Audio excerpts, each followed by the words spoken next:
back, everybody, with Wrestling on the Fly, episode 5, with the great, legendary Ripper Manson.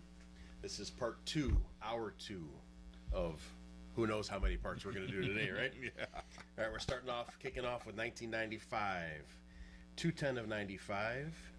Larry Larson defeats you by DQ, and that is Turbo Larry that we know, right? Yeah. He used that name, I think, on WWF TV taping matches. Yes. Correct? Yeah. How did it come into Windy City? Did you just kind of keep that from using that on TV? He might have tried to name recognition. If he was, so we got involved TV. with them for so much, I don't even remember wrestling with Larry Larson. Yeah, it sounds really weird. I remember seeing the name, the guy in the back is Turbo. He's Turbo. Yeah. 2/18/95, a TV taping. You defeat Kevin Quinn by DQ. And the same day, TV taping, Brandon Bishop and a guy named Scott Allen, which is very strange because that's my first and middle name, defeat you and Kevin Quinn as a team. Do you remember which match came first? Because it could go kind of both ways. You know, if you're having a feud with him, I think they force you to team. that match was actually, we were partners for some reason. Again, throwing a match together with like, and then the names. falling out created you. Falling out match. created Okay, the singles match. It seemed later. like the most logical. Yeah. Okay. Don't recall much on that one. And being at this time in 95 now, Skull's no longer here now, right? I think he's on his injury break. Yeah. Yeah. What happened to him? I think he got hurt on his job. He was a firefighter, really? and I think he slipped and fell down some stairs or something, but had a back injury that sidelined him for a real long time. And he never came back, did he? Full time at least? No, he made a couple appearances, mostly ancillary because of the injury, I believe. Limited physically, probably avoided. Yeah. And that's about all I know, and I'm not at liberty to discuss some of that. Just because it's not my story to tell. Right. That's his story.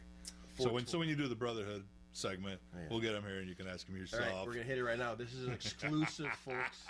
You want to break the news? We're gonna have a special, huge roundtable episode. Try to do a roundtable with the Brotherhood. As many members as we can possibly get together to tell the whole entire history. Talk about future planning there. Brotherhood. Yeah. There you go. There's a bomb for everybody right there. We'll get you going on that one. 4/22 of 95, you defeat a young Christopher Daniels, who goes on to bigger and better fame in Japan as Curryman, TNA. Really good worker. Yeah. Terry talked about a lot how he just picked it up again. One of those guys, instant natural. He had the love of the business, I would assume. Yeah, had that love of the business, and I think that was since the Brotherhood was, I think at that time, Hurricane and Hawkeye had retired or stepped away. Yeah, their names hasn't come up, so no, you're kind of by yourself. They stepped almost, out. Yeah. Skull got injured, so there was a run there where the Brotherhood was me and Psycho. It was basically just down to the two of us, and we were looking to rebuild, and to fill that heel void, they came up with the International Males, which would be Christopher Daniels, Kevin Quinn, Brett Sanders. There's one more. And I always got to I think it's Danny. I think it was Danny Dominion. Okay. Or it wasn't Valentino, was it? No, it was Danny. Dominion, I believe it was Danny. I always try to remember those. Till I get the numbers back up. And then right about this time, I'll say was, no matter what our numbers were, 1 or 15, we did the roller coaster of numbers and members and ins and outs, and that's just all life happens, and you go with what you got. And I maintained the Brotherhood with Psycho, so I'm the lead through it all. For sure. We were so fortunate, though, in those days, because that's right about the Stone Cold popularity in WWE, WWF, whatever at the time. And we did not have to change from heel to face and turn and, do the swerve on anybody. We were fortunate enough to be as mean, nasty, and ruthless as we wanted to be. And depending on the crowd, we were either heels or faces. It's awesome. And so we did not have to worry about adjusting our character because the crowd told us if we were a heel or a face. And either they brought in badder heels or prettier babies, and that just depended It's on such a it. cool spot to have. And I think we got lucky because a lot of guys have had to regroup, revamp, reinvent everything that they were doing. And I don't think we ever got stagnant just because of how the character presented itself. You knew we were the mean and nasty guys, and it was up to you to knock us off, and people came to see that, though. We still popped crowds, whether we won, lost, or the disqualifications and the ramifications thereof.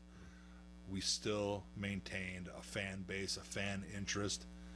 I remember one point during our more face side of things, Sam would hold raffles to be a guest manager of the Brotherhood for the night. And people would buy raffle tickets to win the prize. So I went to the ring with a couple of, a young kid one time and a dad and his son, and just went out with the brother. What was I can't think of the guy's name. We've talked about him here on the show too. The black guy that had the underwear. The Meddler. Yes. Seen him in a lot of footage, and he seemed to be there at every show. He was at all the AWA shows I went to back in the day. I can see him trying to put himself in that raffle too to do that, unless he hated you guys no matter what. I don't think he was around during the raffle times, but yeah, and when the NWA would come to the UIC Pavilion and stuff, Meddler was at every wrestling and at show. ringside, right? With every the big thing of granny panty, the granny bloomers. And, Yep. Guy's hilarious. He's definitely a staple of the TV show for sure, because you see him on there at every show. Yes, he was a ultimate Chicago professional wrestling fan. No matter what promotion it was. Yeah. 520 of 95. You win the middleweight title, and you defeat who? Quizzy on that one. The middleweight title was Kevin Quinn. Correct. Of the International Males. Correct. So this is the first singles title that you've had now. Yeah. What was the feeling of winning your very first singles title in this promotion now that you've had pretty rooted, you're 5 years now 5 years in. Yeah. Well, with the Brotherhood, like I said, we had gone from always being the chasers, we worked best as the instigators. For sure. And it was great because, heel teams we'd clash with, and then like the babyface teams were, hey, you're too pretty, we don't like you, so that's why we go after you. It just became that. Right, yeah. That was our motive operandi of who we were feuding with, or some of the badder heel teams would try to knock us off our pedestal. So it was always we had to defend our place in the company from the upstarts, or we would just pick somebody and we don't like you and we're going to go after you. But to win that first title was awesome. It's at the Hammond Civic Center. That was when lady I was dating at the time brought her in, Lady JJ. And, okay, yeah. she would get involved in some of the. She'd slap the guys. Put them on a rope and distract the ref, and she'd come up and slap them. Yeah, you got to get the girlfriend involved, kind of thing. And then it became, as their numbers grew, it became a little more dangerous for her out there. So that was when we hired very green and new Al Squire, who became the Black Hammer. Black Hammer was a bodyguard at first for Lady JJ. Okay. So she's the first official woman in the Brotherhood. I'm trying to think if she was the first. It may have been. Or Mr. Steve's in there too. Mr. Steve was in there. Sorry, ladies, I love you all, but I'm not remembering the timelines of when they came and went. And Hammer eventually went with Spike, and they formed Bad Influence with Chi-Town T, right? Yes. And they formed their own group later than that. DT later on had a falling out with me, I guess storyline stuff, but left the Brotherhood, became Bad Influence, and then we feuded with them for a little bit. And then when we started focusing more on a six-man tag stuff, him and I think his name was Miles, he went by Spike, went more tag team. So we were doing six-mans, they were doing tag. Okay. Windy City does expand into other states also, not just besides Illinois, Wisconsin, Indiana, of course, Hammond Civic Center. You guys venture to Ohio. Chillicothe, Ohio. 6/17 of 95, you defeat Brett Sanders. Just another one, part of that group, the continuing feud. And I'm sure you remember making trips to Ohio. Yeah, right? We did a couple. We did Columbus a couple times. Yeah, there's a Canton one here. A couple matches up. Canton one was interesting. What they had done was before we did a lot of the Ohio trips, they hired a telemarketing company, and they called ahead and said, if we brought wrestling into town, would you come see a show? And therefore try and sell them tickets over the phone. Right there, it worked great. But the call letters got mixed up. Everybody thought we were WCW from Atlanta, World Championship Wrestling. Oh. So the Canton, Ohio one, we had brought, I think Mr. Bob Backlund came in. Okay.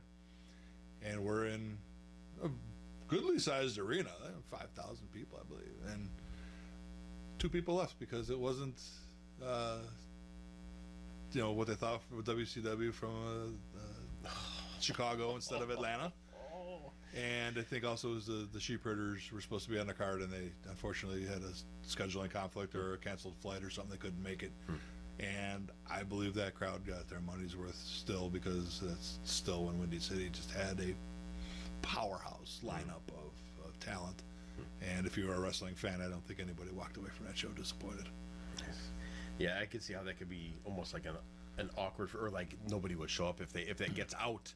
Yeah. Everybody just doesn't decide to show up. Hey, I thought I was get my money back, or if they bought tickets ahead of time and all that kind of stuff. That could be a So it did work out. bad thing. Yeah. But it worked. Yeah, you guys made it work perfectly. 10-14 of 95, Haystacks Ross in a handicap match defeats you and Psycho by DQ. Now, Psycho didn't get in the ring too often. No.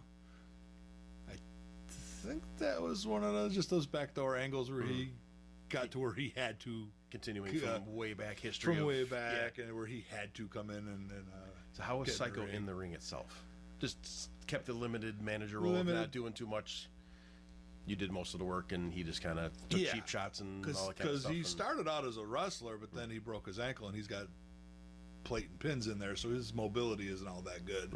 So we had to kind of work within his range of motion and all of that. So he's definitely one of a kind. He's such a another guy. Love you like a brother, man. Love you. He's such a character in his own, and it's so him. It's not a character. It's him. It's him. He lives it. It's just awesome. He's just nonstop laughing when he doesn't live the character. The character lives him, I guess you'd say. 10-95, you defeat at a TV taping a guy I've never heard of. Just a couple of guys here on the same TV taping. Midnight Stranger. Any idea who that was? The Midnight Stranger. He was, if I'm remembering correctly, we had started doing some stuff with Micah the Hangman out of Brew City Wrestling. Okay. And I think he was one of the Brew City guys that we brought down, and we would go up there and kind of the exchange of talent type thing. Okay. So same TV taping, 10-21 of 95, you beat Butch Steele. There's a tag team called the Steele Brothers. It was Butch and Bone Steele. Wow. Must have just been out of towners again, tag team killers as we were. And I'm not remembering their names pop up as a tag team a little bit further down here, but that's one of the teams he was with. Not remembering the Steel Brothers so much. 11-12 of 95, Haystacks Ross and Chad Lewis.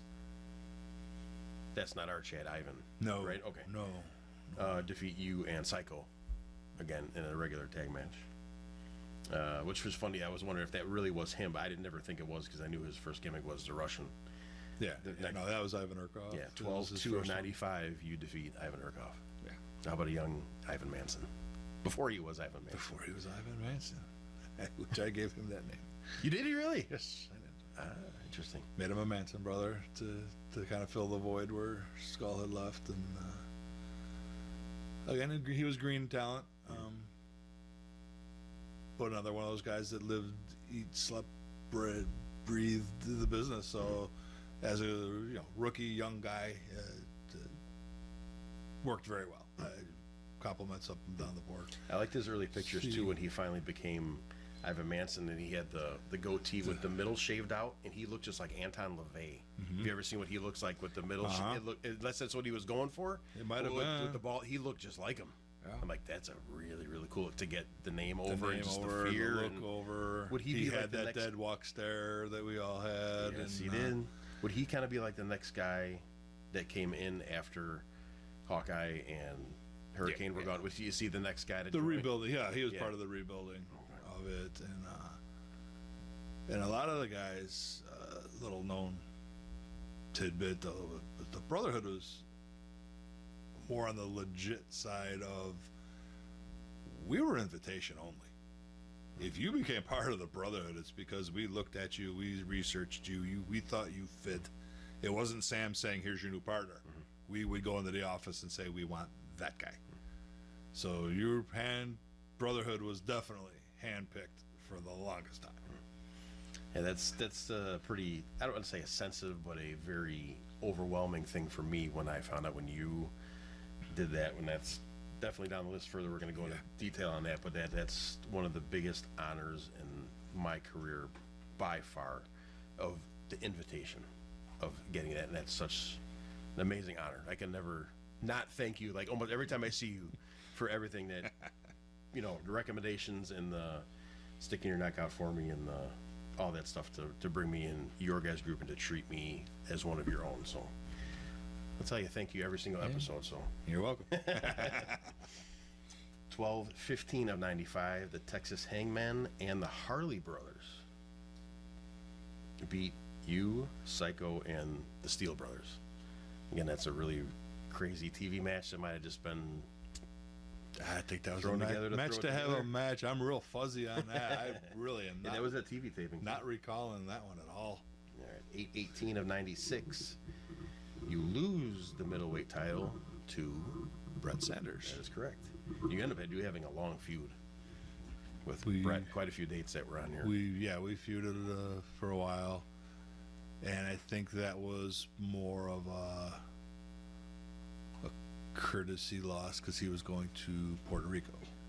Oh, he was one of the group that got Kevin Quinn. I know he He was on Daniels his went down there he too, was right? on his way to Puerto Rico. Little group went down there. Okay, So to give him a little more credibility, they might have sent that tape or something. Maybe Sent coming the on the way. tape, sent the tape, show his championship material. makes So sense. did the favor, passed the torch on that one. One of your wrestling records now. You are the longest reigning middleweight champion in the history of the title. 455 days. Oh, that's a new one. I There you- did not know that. There you go. It wasn't consecutive, obviously, or no, it had to have been consecutive. Yeah, 455 days. You have the longest reign as middleweight His champion. middleweight champ. I did not think it would last that long. Wow! All right. There you go. Well, you really did do your research there. Yes, sir. 11-16 of 96. Another name that I've never heard of before. The Nomad beat you by DQ. Nothing. Some of these ones too. Yeah, Second some of names these- I've never heard of, so I wondered if it sparked a memory in your brain. Or not. Trying to Yeah. remember. the Next one's the Nomad, same way. Nomad. 11-23. TL Storm beat you by DQ. And see, I like that, the consistency of the loss by DQ. Lost by DQ. Yeah. I don't care if I win or lose. I just want to beat the shit out of somebody. Basically, and if we get in trouble and it looks Yeah, like we're going to who lose the cares? match, Psycho would Yeah. come in and Yeah. hit him with the stick or any of my partners. And we just see. What they don't say is what's after the DQ. Yeah. We left the guy laying and we walk out to our music. And so that's what people remember. and they're that's not what going to people remember they're not who gonna won or remember who not. won or lost. Yes, sir. Just remember who walked out on top.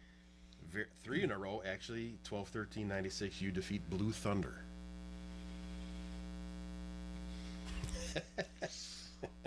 Man, Yeah, there's some names that I'm like I said, gotta there's put that in there just to there's see a if that- list of people Yeah. there. And again, no disrespect, gentlemen, but Yeah. wow, I can't remember what I had for breakfast this morning. Yet alone 95 are we at? This was 9-22 of 97. 97. Oh, I'm sorry. 12-13 of 96. So that's the last one, 96. The first one of 97, 5-22-97, you guys are crowned the very first 6-man tag team belts. It's almost like that belt, the title was made for you guys. Because you guys just had that unit of who's better. Right. And it was always, well, since all of you guys are going to be always jumping in and getting involved with the DQs and whatnot, we're just going to create a division for you. And 6-man was actually a tournament culminating at, I believe we wrestled at the horse race track down in Crete, Balmoral Park. Oh, okay. Yeah. Balmoral Park did let us do wrestling there, and we do like 2 matches between the races. So while they were really? letting people go do their betting and Yeah, stuff, yeah. we'd come down, do 2 matches, and That's pretty cool. so it was pretty cool. Interesting. Wrestled right in front of the glass of the grandstand, so we could see the horses and stuff go by. Very cool. and- Very cool. Do you Funny guys- story about the hell. Yep, go for it. Oh my God. Psycho went out to watch the matches, and he was sitting up in the upper level. There's a real tall bleacher set Yes. there, and he was up near the top, and apparently he fell asleep, Which he's known to do. and right? we could not find him for our match. So our music plays, and we break up the walkway, the aisle there, the split in the stands for the people that go down to the concourse. And we break through, turn, start walking towards the ring, and all of a sudden Psycho's with us. And we're like, where'd you come from? Oh, I was up there watching the matches. He fell asleep and woke up when he heard our music. He's got great timing. Great timing, Yeah. and that's just some of the fun that we had. You know, That's it's work, but it's fun. And that just adds to his character being Being Psycho. goofy and unpredictable like Being Psycho. that. That is so totally him. Oh, yeah. Now, you guys actually ended up winning the six-man tag team titles 6 times. 6 times. So the first 3, when I was going through the title histories, did not have specific members. Do you know who the first 3 were that you guys had? First 3 was me, Iron Mike, and I think Smitty or Hurricane was there. Iron Mike Sampson? Iron Mike Sampson was a member of the Brotherhood. He was officially a member of the Brotherhood? for a bit, yeah. Interesting. Okay. Brought him in, Because when we do this big round table, I want to try to yeah. compile a list of all the members and if I'll we tell you possibly that, can. Skull's really good at that. Okay. He's a date. Really? Dates lock into his head. He probably remembers dates better than you do. So that's the one thing. Wow, that's I a always, bomb. Yeah, I never I heard always that before. relied on him with dates. I got a photo with me, Mike, and that's Mistress D was with us. Okay. So that would have been after JJ. Yes. And Do you remember who you beat in the finals? I remember the faces. I don't remember the names, but I do remember that was when we had to flip the switch. We pinned them to get the victory, doing our in-ring celebration with the belts, and they thought it would be a good idea to try and jump us from behind, unscripted. So And their baby faces? So we went live, and a couple of them got a couple of boots to the head, and hey, again, just Yeah. don't embarrass us out there. What did you do that for? Don't embarrass us out there. Whether heels or baby You- faces, you have to show off the first champions of that type of Right, title. and you just lost the match, but now you have the energy and the mojo to try and jump us. It made no sense from And a story especially standpoint. you guys on top of it, and too. especially us. Yeah. yeah, Not a good move.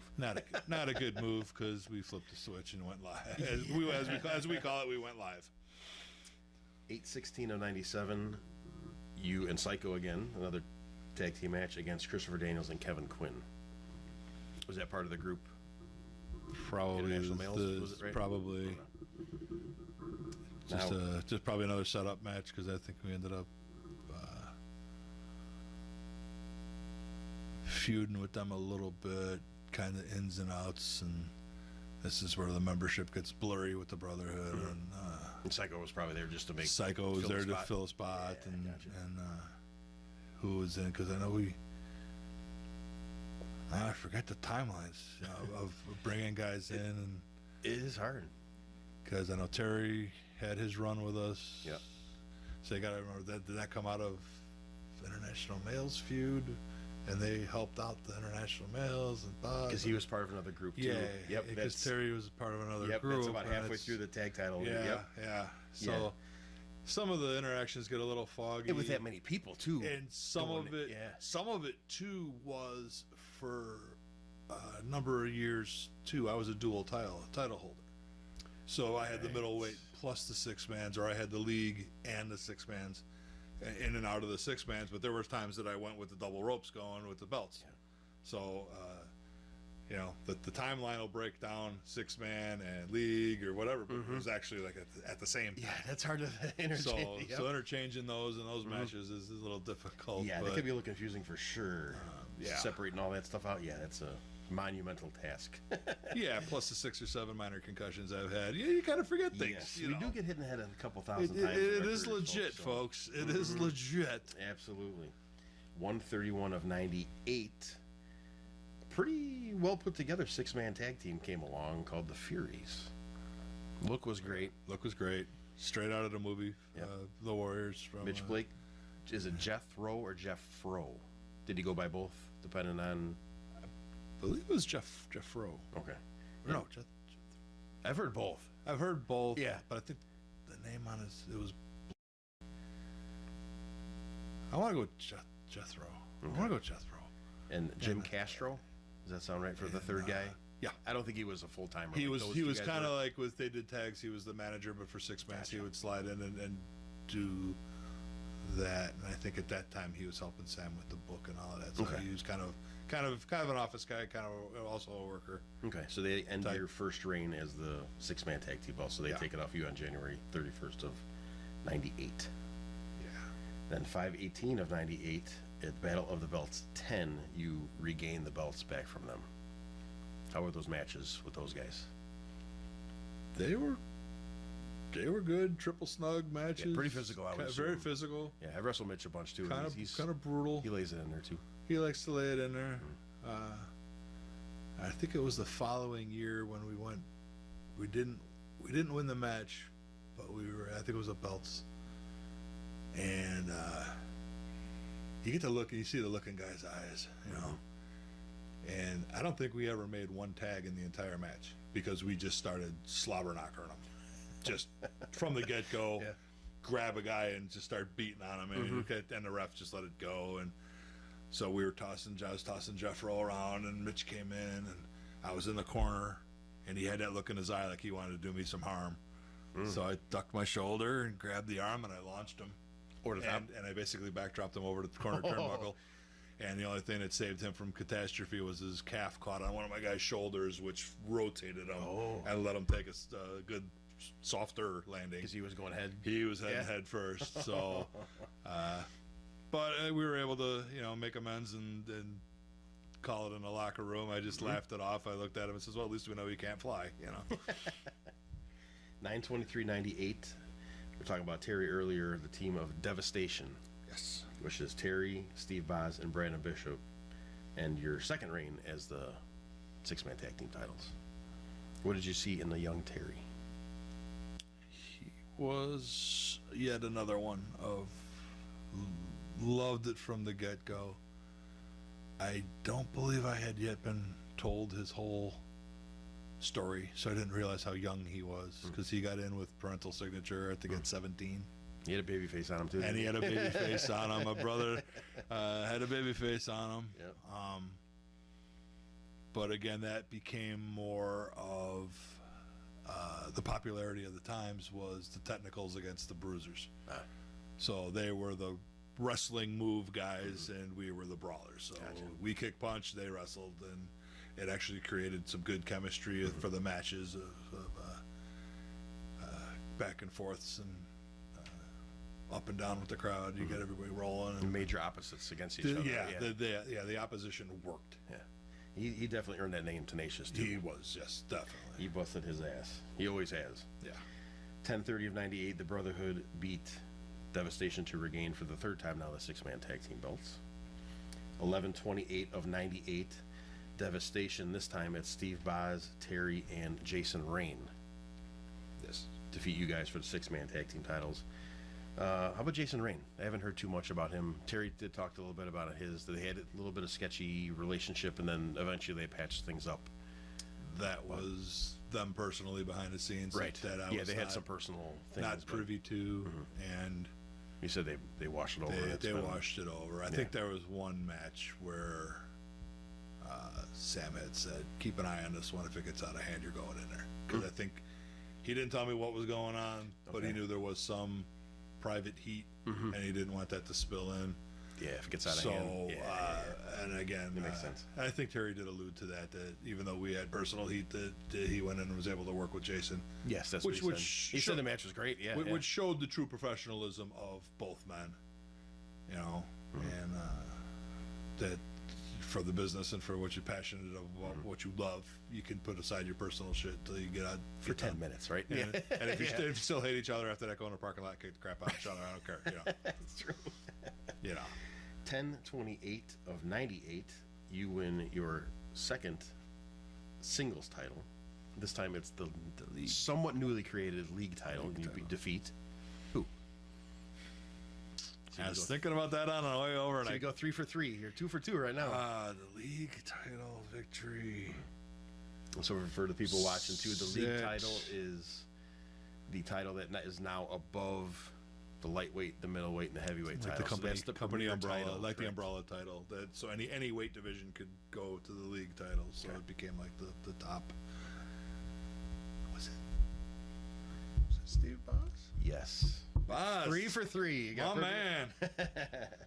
Yes, first or second singles title is the league title by defeating Steve Boz. That is correct. Oh, Mr. Boz and that super kick of his. And I'm sure you'll get to Steve, but ask him where his first super kick landed in a match. Ooh. Right in my throat. Oh. Hey, you know this great move. Let me try it. Thanks, buddy. Got to work on that one. 5 months later, 5/22 of '99, you lose the league title. Can you go 4 for 4? Greg the Hammer Valentine. That is correct. Batting 1,000. He is one of my favorite old school guys of just, the era of no knee pads, ground and pounding, wearing you down, hammering, forearm and elbowing the shit out of you, And chopping the body stomp with the foot, where he get you down and just start at your shoulder and go all the way down to your feet and back up the other side, and stomping. Him and Ronnie had great matches together. What was it like working with a hammer? Interesting, because he was similar style to me of, here's some basics we want to touch, but other than that, I'll see you out there, kid. And at that time I had come into my own and knew that style. I didn't have to sit in the back and blueprint every damn thing I did. I hate blueprinting, by the way. With you on that one. Seems like a perfect fit though, because you're clubbing. Yeah, we're styles clubbing are style. Right there. Yeah. At this point, though, he's a lot older, and no offense to Greg, but some of his speech patterns were a little thicker in the mouth, and I couldn't understand him on some stuff. So I got some pops that I didn't know were coming, and hey, it's nature of the business. I moved, Absolutely. But no, great time. We as they say in the business, we were married for about 8 months.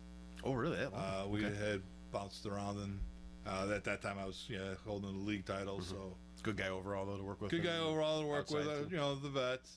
You're not going to get anything over on him that he doesn't want you to, kind of things. It's, He didn't do the shitty old timer kind of no, but stuff like that, right? and he was actually generous with I'm going to try for the figure 4 and push your foot on my butt and send me to the corner. yeah, okay. So he let me counter his big move a couple of times, and instead of just beating me down and putting which he could have if he wanted to as the named guy. True. But that was so during the league title was also when we brought in Cheeks, because we were in 98, we were in Iowa. 99. Yep. Yeah, we were in Iowa, and we were looking for another valet or something like that. She had nothing to do, and she knows the story, so I can tell it. Her, you come with us, be our valet. And I'm like, okay, what's your name gonna be? And for whatever reason, she was trying to get somebody's attention, so she was standing on a chair next to me. Mm-hmm.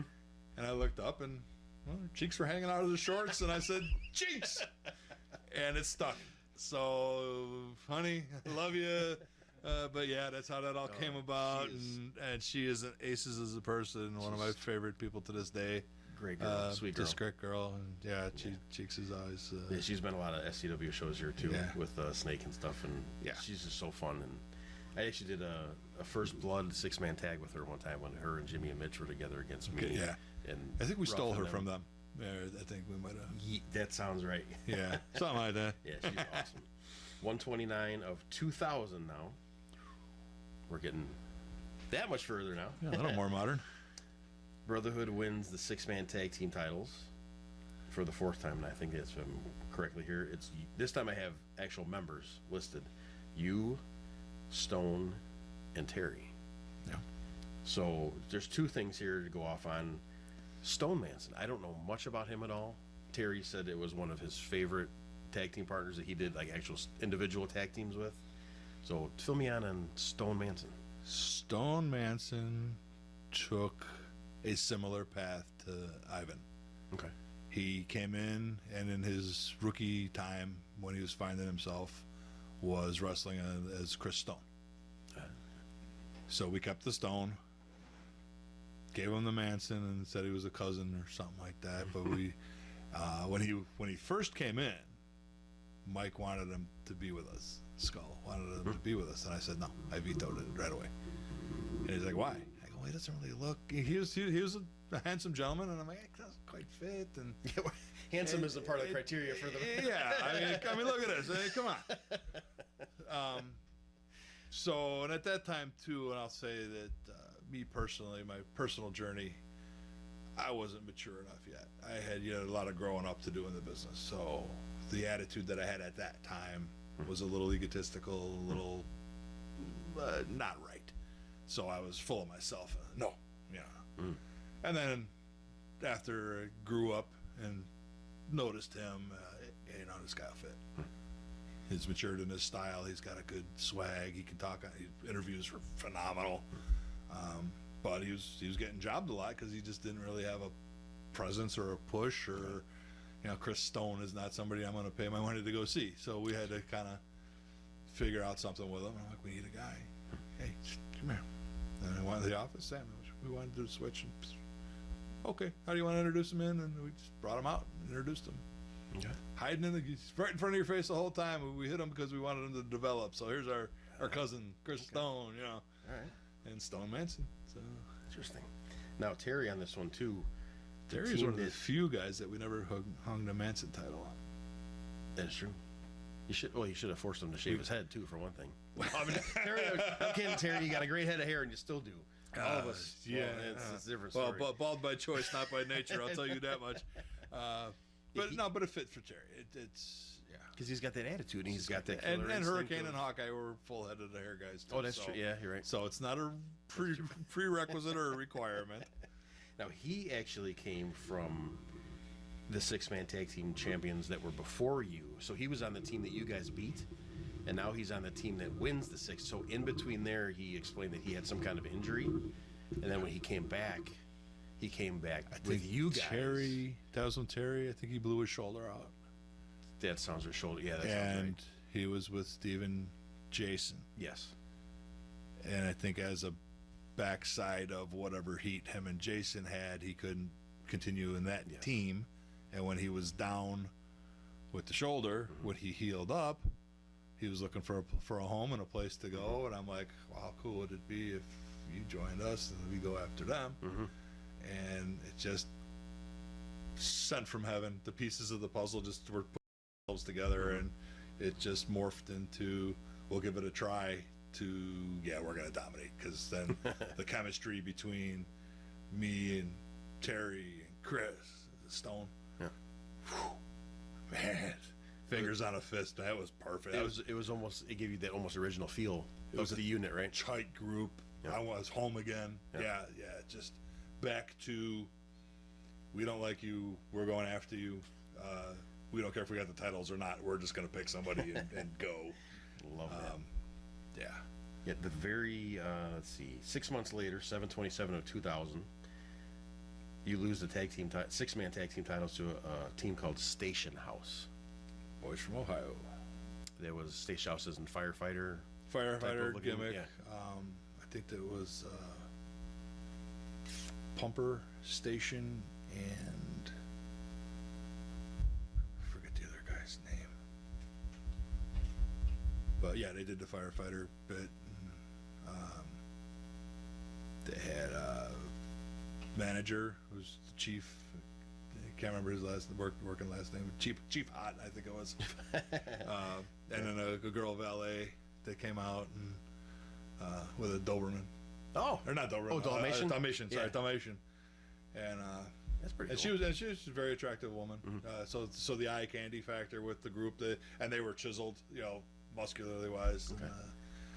I says, how do you bring the dog out, without all these noises and distractions and stuff? Says, it's easy. The dog's deaf. That does run in Dalmatians. I've heard it runs in before. Dalmatians. Yes. It's just like the dog's deaf, so he's not hearing a thing. So it was an interesting little tidbit, because I had seen the dog a couple times. Came out, we worked them back and forth. I think we dropped the titles to him and then got them back. Kind of. Let's see if we can test your knowledge really good here. How long did it take for you to win those titles back from them? A day. You're 5 for 5, man. Yes. You won them back the very next day. That happened. So the Brotherhood did Freebird rules. So if a guy couldn't make a show, any member of the Brotherhood That's so awesome. could defend at any time. And some of those ones where we lost, like Psycho took the pin because Psycho wanted to wrestle. Oh, perfect. So Yeah. Freebird wise, all Psycho's wrestling this one, and I couldn't make a show, or Yeah. somebody couldn't make the show. If you beat the manager, it doesn't take anything So off you of you guys, beat, too. so you beat the manager. The guys don't take. perfect. We don't lose our stature of abilities, whatever. So good. So that was a show where I couldn't make the one show to a prior commitment. So on that one, we lost the belts, and then we had the rematch the next night when I came out there. And I go, "What happened? I leave you guys alone for a day?" And Sam goes, "Don't worry, you're getting them back tonight." You know, so, You have to be here for it to work. you got to be here for it to work. You know. 5/26 of 2001.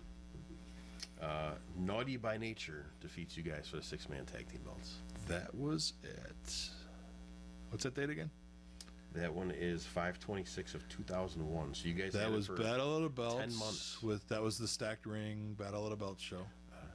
where Terry wrestled. Terry RVD. wrestled RVD. Okay. And I think that might have been another Psycho pinfall. Yeah, that one. Naughty by Nature. I forgot where they came from. Ohio Valley, I think. Oh. Or Ohio somewhere. Definitely out of towners. They weren't. I don't think they were a local product. Okay. We brought them in, and we had a good feud with them. Great workers, good guy. I mean, real good guys, good workers.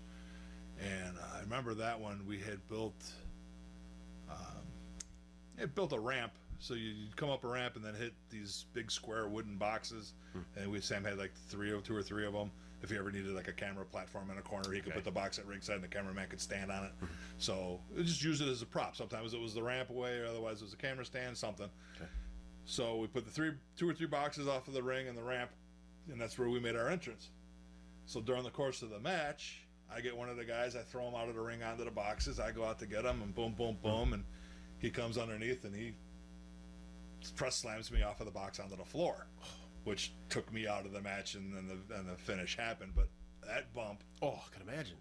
onto a hardwood basketball court floor from that height, it wasn't that tall, but just how I went over, and I don't think I got it all flush, and I think my heel might have caught the guardrail, because the guardrails were kind of tight on that side of the ring. So bump, but yeah, the floor hurts. So anybody out there that's really good in physics or whatever, if you ever want to come and show me how to fake a fall, I will gladly learn, because this shit hurts. Okay. Some of the rings we've been in feel like hitting the floor too, Yeah, by the way. they're tighter If you're in boxing concrete, rings or whatever, concrete yes. ring. There's not much padding. Yes. I'll give it away. It's steel supports, and the ones at Windy City were steel supports with plywood, and then a pad about that thick, and then the ring canvas stretched over it. That's it. And most of our road show rings were 16 by 16, and when you saw that thing bent, it's because 600 pounds of man landed on the middle, and that's what the steel would flex. There was no springs, no trampolines, no nothing. So yeah, it's pretty brutal. And as the rings get bigger, you have to support them, or you're bent to steel. So some of them have a hydraulic in the middle just to support. I've seen side posts too. Side posts, You can and crank those for the stiffness too. Yeah. I've seen that in Tennessee. Yes. Let's see. Actually, the last combination that when you guys won the 6-man tag belts was actually you, Ivan, and Terry. So you got another combination there. You got to shoot out of it just to throw it in there. 10/27 of 2001. Officially now, for the first time, the Brotherhood members win the Windy City Tag Team titles, and it's you and Ivan. Me and Ivan. 6 for 6. Who do you beat?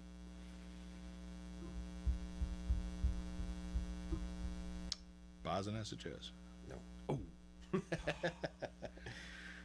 defeat the Warlocks. The Warlocks. Okay. I know there's been 3 members at least, maybe. There was. Valak was one. I know Hunter was one at one time. Hunter as was one. Balthazar, but I know the main 2 was Valak and another name that I did not see. See, I don't remember the ring names, but it was. I know they were there with the Mr. Bill show. It was Chris Gleason, Tony Jannon, and guy that played Eric. Yeah, I can't remember his last name, but I do remember an Eric from the Mr. yeah, that was Eric. So it was them, and they were again one of the heel partner teams or heels going after the Brotherhood, depending on where we were at. It was one of those heel groups. So we had several factions of heel groups, and that's what Eric was with them too, right? Yeah. Why can't I think of So why is the name's gone? I can't think of what. Sorry, it was. brother. I know. Yeah. Concussion number 5. Yes. Boz and Jazz was the Christmas show that year at Rowan Park that we did title defense against them. So Boz and Jazz did tag together. Right in the same area, neighborhood. But so right around the vicinity. But okay. So we title defense. 2/24 of 02, you end up losing the tag team titles to a team Total blank called the Stud Club. Okay, that was Frankie Valiant. Yes. And Jay was their manager. I don't remember the other member of the Stud Club. Vic Capri. Vic Ferrari. Is that no, not separate guy, right? Okay, that's what I thought. Totally different guy. Okay, I thought Vic Capri was always Vic, Capri, right? Okay. Well, when I think of the name Vic, I always go think to of Capri. Vic Capri because that man is another one of the great all-time workers of the ND circuit or Chicago and elsewhere. Yes, he is. Vic, I love you too, man. You're a great guy. Yes, he is. Stud Club. How we're Frankie Valiant. I've heard his name come up quite a bit. Frankie was another just a large individual, just big man. I think it was just time to go. So they were the new and up and coming. Stud Muffin was the manager. Oh, okay. I've heard that name before. And he was a modern day Bobby Heenan type. Oh, really? The blonde hair and the flamboyant sequin jackets and stuff like that. So, real good mouthpiece for them. So, This might be your most important date of your career, at least what gave you the name, and this is really the seal of the legend is starting right here. 5/18 of 2002. Battle of the Belts 14. Steve Boz on the ramp for the heavyweight title. Would you like to unveil the most important artifact in Chicago wrestling history that we have The holy grail of The championship holy of holies. belts. The original. There it is, folks. One and only The Windy City heavyweight title. heavyweight championship belt. It's a beautiful thing. Since man. the start of the promotion up until I got it and retired in Steve 05. Regals, the Haystack, I'm sorry, the Hurricane Smith to Frank. Frank the Tank. This is So many probably people. early Windy City is probably most associated with Frank the Tank. He seemed to have been the consummate heavyweight champ for the longest time, and he, rightfully so. Just a true, when heavyweight champions were the true representation of the company. That's why he was the heavyweight champ, because he could work the match, and he had the look and the draw of popularity of just you representing the best of the best. And all the names, the Iron Mike Sampsons, Ron Powers, Mike Anthony, Steve Boz. I mean, there's Willie. Willie. We're just having this belt itself. Polish Crippler. Yes. Killer Singh. Killer Tulsa Singh. Lots of guys. It's a big important list. Big list of important workers and men, and it's mine. It's mine, all mine. But I will tell you that match became unintentionally my dream match. I got into this business really mostly because of like Ric Flair and the Road Warriors, and Flair. Every title defense, or when he was even the underdog going for the title, would just bloodbath, just blood everywhere, and then find a way to pull it off. And I'm like, if I ever win the heavyweight, I hope something happens I can bleed. And Steve gave me we had 2 rings with a metal ramp in between.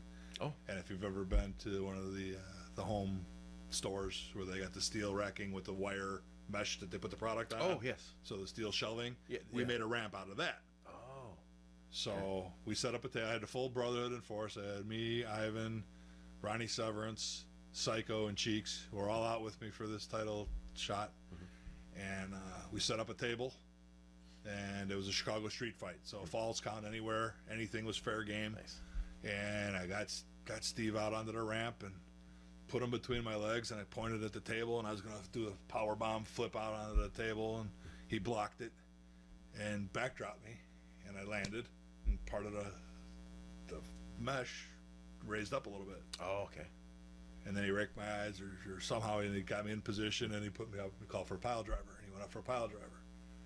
And my back locked on me. I couldn't get my legs all the way up, so I was on a tough angle for him, and he kind of sat with it more than straight down with it, and caught the top of my head.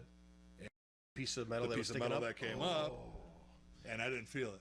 It just happened so fast. It was one of those boom, boom, done, and I rolled over out, and Brotherhood came to make the save, and Boz cleaned house on everybody in the Brotherhood.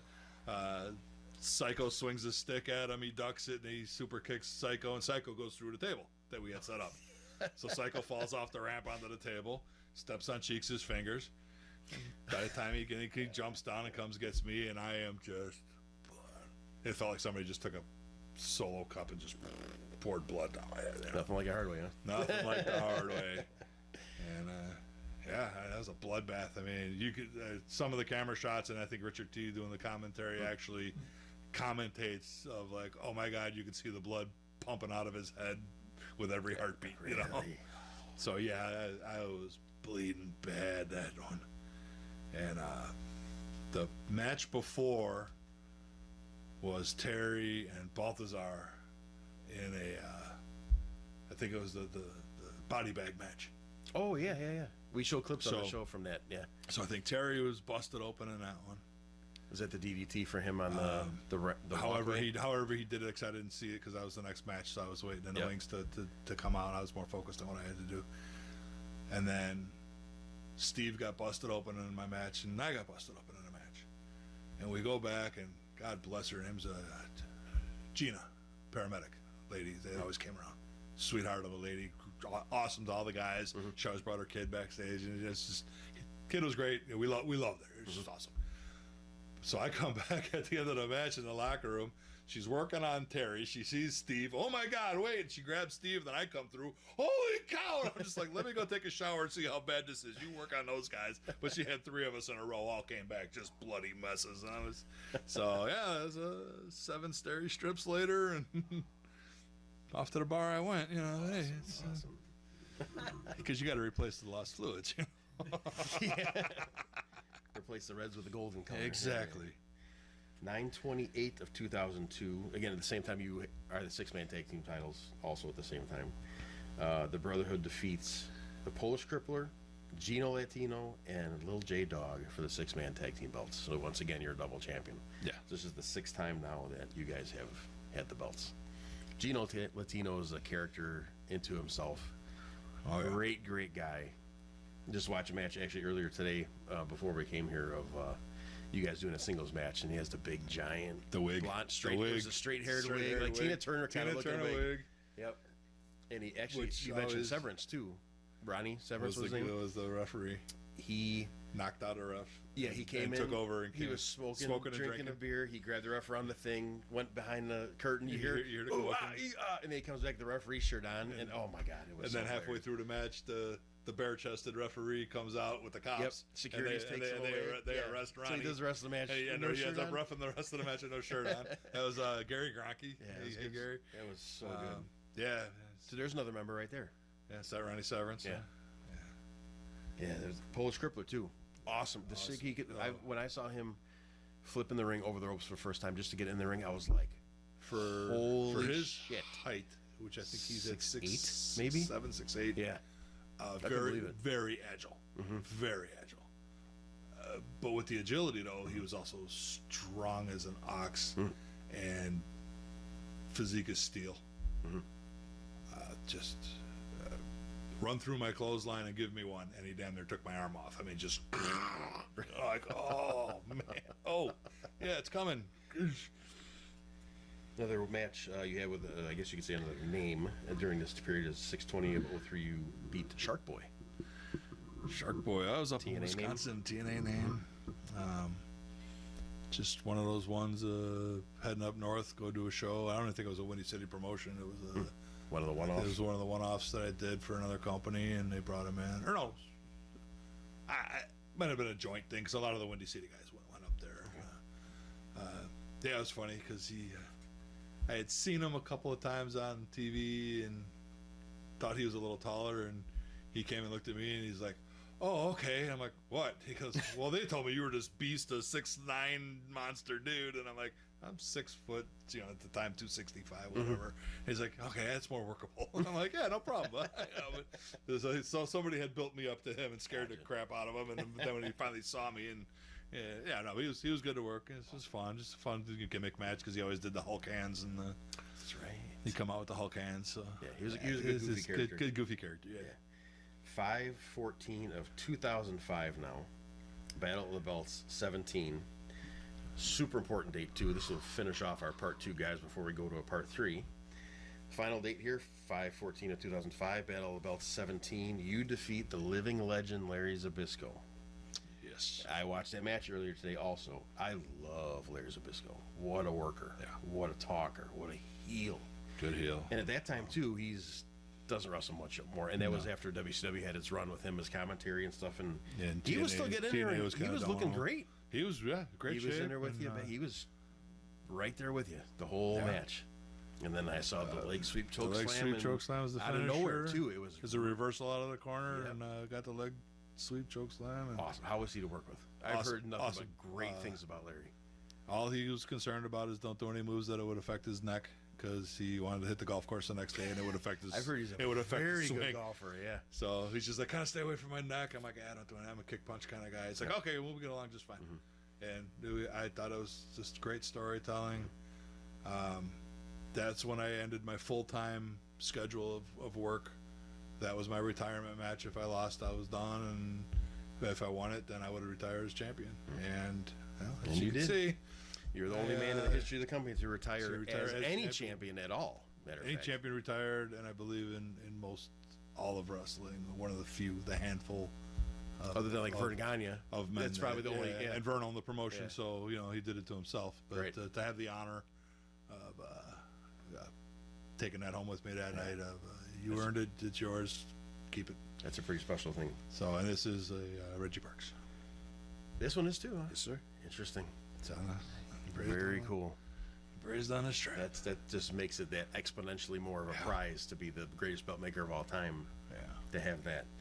And a couple notes to that too. That was your full-time, never retirement match. That was just your active full-time. My active from Windy City, off the regular rotation. I would do a one-off if you wanted me to, whatever. But I was basically retired at that time. One of your many records too for this one is probably also the most important one. You are the longest reigning heavyweight champion in the history of the title, and also the longest reigning champion, period, in the history of the company for any title. At 1,092 days, you held this belt. Yeah, 95, 3 years. 3 years, belts to belts to belts. Yep. Won it at a belts, and I defended it at the final belts, and just never lost it. Just and the way the character worked too. I mean, most of my victories were disqualifications. I held the title because of the Brotherhood. And Richard T even had said it, with the gang mentality that these guys have going, no one is taking a strap off of a Brotherhood member unless we want them to. Because I will not let it, and nobody was ever smart enough to put in their contract that if it's the DQ, the title will change hands. Yeah. Okay. Read the fine print, boys. That would have been a great angle to come up with, at least to make it look like there was a chance to do it. And nobody would ever do it, so awesome. We come out with this. Awesome. Special piece of history there for sure. Ready to go to part 3? Sure. Awesome. Stay tuned, folks, for part 3 of Wrestling on the Fly with the one and only Ripper Manson, the greatest Windy City heavyweight champion of all time. There's no question on that. Not even a thought in anybody's mind. Especially not mine anyway. So, part 3 coming up, guys. Wrestling on the Fly. YouTube, like it, share it. Facebook, all the places that I put it out there. Spread the word for me. We're coming back, part 3 with Ripper Manson. We'll see you next time.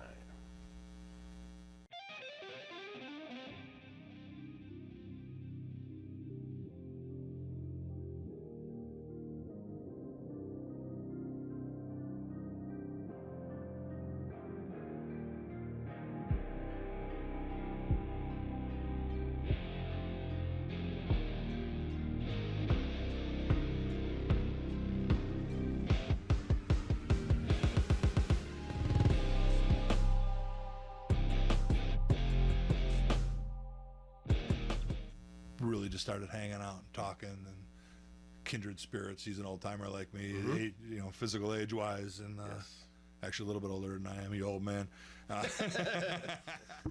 Yeah, I will never forget that. Come to the dark side.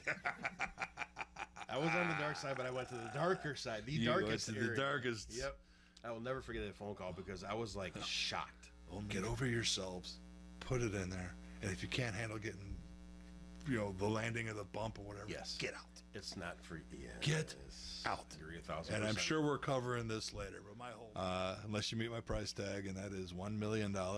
It's a guarantee that you're not going to get back in there. So anybody wants to pay that, which is pretty much a guarantee, ain't nobody going to pay that. So